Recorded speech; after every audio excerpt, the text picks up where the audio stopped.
So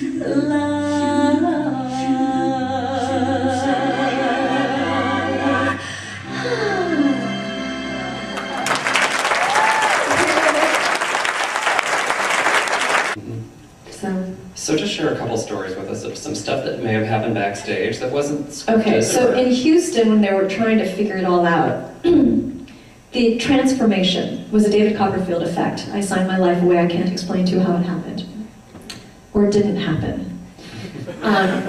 It's 99.5% accurate.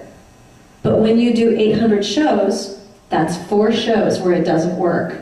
So what do you do when the beast doesn't transform into a prince? And we learned that in Houston. It was horrible. It was springtime for Hitler. It was, they told us right before Terry and I entered, okay, transformation's not working. So we're like, okay. So all the lighting effect for the transformation is still gonna happen, but he's not gonna be flying in the air and miraculously turning into a prince? They're like, right. Go! I'm like, okay, so Terry just like pathetically turns around and I like stand up and I've got my cape, and so I turn my back to the audience and I like whoosh my cape so that Terry can like pull off a rubber mask and like throw it somewhere where nobody can see it, and then he just turns around. But then it just looked bad. I turn around, I open a cape, Terry goes down, nobody can see what's happening. And I turn around, and he's now a prince, and the audience was literally like... And I never had to fight a single battle in Beauty and the Beast because I had Terrence Mann, and he would fight them for me. And he went off stage, and he says, you have to have a plan B.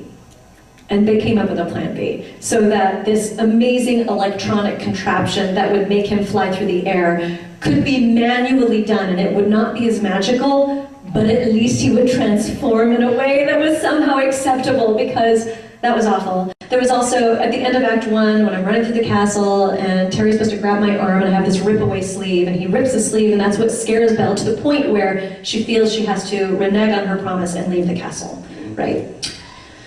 Only Terry had these big rubber gloves on with hair on them, and he couldn't feel anything, and so on that particular night when he grabbed my sleeve to rip it away, my ponytail was also in his grip, and he went yank, yank, and sometimes we had a hard time getting that sleeve off because it was pretty hard, you know, velcroed on, and yank, yank, until he finally pulled my wig off too.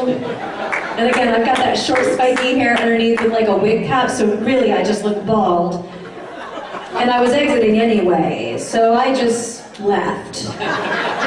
Thinking to myself, I've just sent 1,200 children into therapy.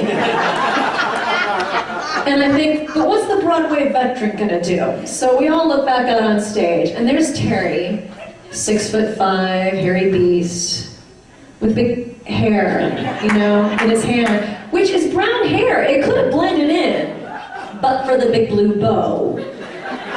And I'm just thinking, he could tuck it anywhere. Like, he could just put it behind his back, and he has to sing this, like, 5-minute ballad, you know. And what does he do? He throws it off stage. Just for anybody who hadn't seen the problem happen, they would now catch up, and I just thought, really, Terry? 14 Broadway shows and Tony Awards later, that's what you come up with? Like, come on.